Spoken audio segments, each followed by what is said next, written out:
દિવસના વિરામ બાદ આખરે હવે ચોમાસાએ પકડી લીધી છે રફતાર। ચોમાસું આગળ વધ્યું છે।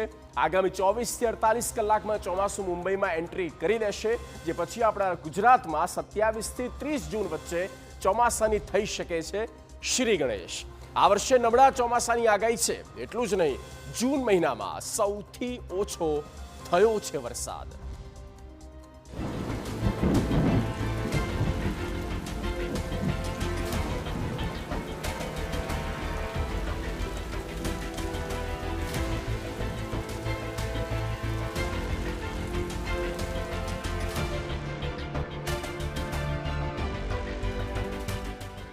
ચોમાસાએ પકડી રફતાર।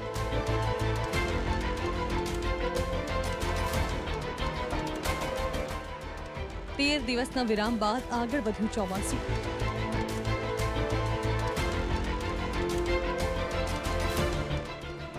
અડતાલીસ કલાકમાં મુંબઈમાં થશે મેઘ પધરામણી।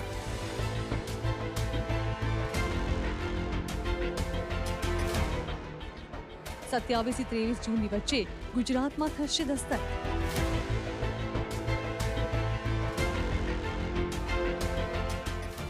ચોમાસાના મોરચે આવ્યા છે સારા સમાચાર।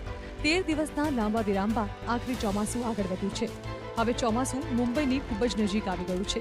મુંબઈમાં 24 થી 48 કલાકમાં ચોમાસાના આગમનની સત્તાવાર જાહેરાત થઈ જશે।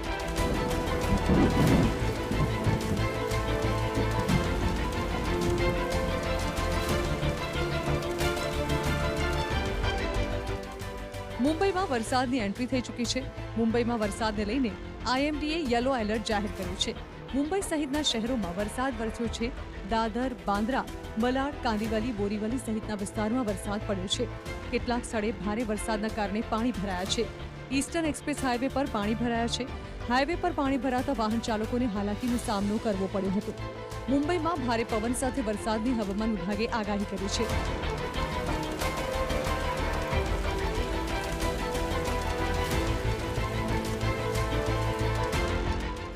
તો ભારે વરસાદની સાથે સાથે 40 કિલોમીટર પ્રતિ કલાકની ઝડપે પવન ફૂંકાશે। મુંબઈના કેટલાક વિસ્તારોમાં વીજળીના કડાકા અને હળવેથી ભારે વરસાદ થવાની શક્યતા છે। સામાન્ય રીતે 10 જૂનની આસપાસ ચોમાસાની મુંબઈમાં એન્ટ્રી થઈ જાય છે। જો કે આ વર્ષે નબળા ચોમાસાની આગાહી વચ્ચે મુંબઈમાં ચોમાસું મોડું આવ્યું છે। જો કે રાહતની વાત તો એ છે કે હવે ચોમાસું રફતાર પકડશે અને ધીમે ધીમે આગળ વધશે। મુંબઈમાં દસ્તક આપ્યા બાદ સામાન્ય રીતે 3 થી 4 દિવસમાં ચોમાસું ગુજરાતમાં એન્ટ્રી કર્યું છે। ત્યારે માનવામાં આવી રહ્યું છે કે 27 થી 30 જૂનની વચ્ચે ગુજરાતમાં ચોમાસાના શ્રી गणेश થઈ શકે છે। जो करंट सिचुएशन है मानसून साउथ वेस्ट मानसून की, इसमें अभी आज 22 जून दक्षिण पश्चिम मानसून मध्य अरब सागर, महाराष्ट्र, तेलंगाना, कर्नाटक के बाकी हिस्सों और छत्तीसगढ़ के कुछ हिस्सों, उड़ीसा, झारखंड और बिहार के कुछ हिस्सों में आगे बढ़ गया है। अभी जो अगले 48 घंटा में जो दक्षिण पश्चिम मौसमी वृष्टि के मध्य अरब सागर के बाकी हिस्सों, महाराष्ट्र, मुंबई सहित के कुछ और हिस्सों, तेलंगाना और उड़ीसा के बाकी हिस्सों, छत्तीसगढ़, झारखंड और बिहार के कुछ हिस्सों में आगे बढ़ने की स्थितियां अनुकूल बनी हुई है। जून महीनाમાં સૌથી ઓછો વરસાદ પડ્યો।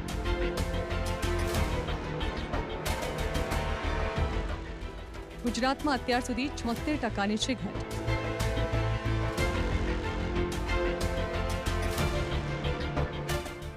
આગામી દિવસોમાં વરસાદની ઘટ થઈ શકે છે।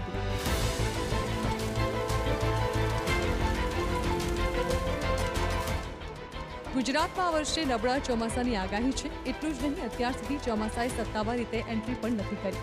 આ વચ્ચે હવામાન વિભાગે કહ્યું છે કે ગુજરાતમાં અત્યાર સુધી 76% વરસાદની ઘટ જોવા મળી રહી છે। જો કે સારી વાત એ છે કે હવે આગામી દિવસોમાં વરસાદની આગાહી છે, જેથી આ ઘટ દૂર થઈ શકે છે। गुजरात का जो बारिश का स्थिति है, इसमें -76% अभी डेफिसिट चल रहे हैं। इसमें जो 59.2 mm बारिश होना था, अभी 14 पॉइंट समथिंग बारिश हुआ है, mm बारिश हुआ है। અલ નીનોથી ચોમાસા પર સંકટ।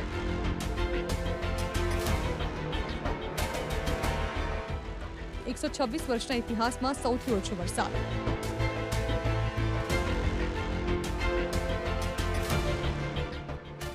જૂનમાં અત્યાર સુધી 42.2% ઓછો વરસાદ। આ વર્ષે ચોમાસા માટે અલ નીનો સંકટ બની રહ્યું છે. જૂન મહિનામાં જેટલો વરસાદ જોઈએ તેનો અડધો પણ નથી વરસ્યો. દેશના વરસાદી રેકોર્ડ મુજબ છેલ્લા 126 વર્ષમાં આ વખતનો જૂન મહિનો બીજો સૌથી કોરો જૂન રહ્યો. 21 જૂન સુધી દેશમાં 2.25 ઇંચ વરસાદ નોંધાયો છે, જે સામાન્ય વરસાદથી 42.2% ઓછો છે. સામાન્ય રીતે જૂનના પ્રથમ 21 દિવસમાં દેશમાં 3.65 ઇંચથી વધુ વરસાદ ખાબકવો જોઈએ. તેની સામે આ વખતે 42%થી વધુની ઘટ નોંધાઈ છે. દેશનો અડધો વિસ્તાર જાણે કે દુષ્કાળની ઝપેટમાં છે. અગાઉ વર્ષ 2009ના જૂન મહિનામાં સરેરાશથી 49% ઓછો વરસાદ નોંધાયો હતો.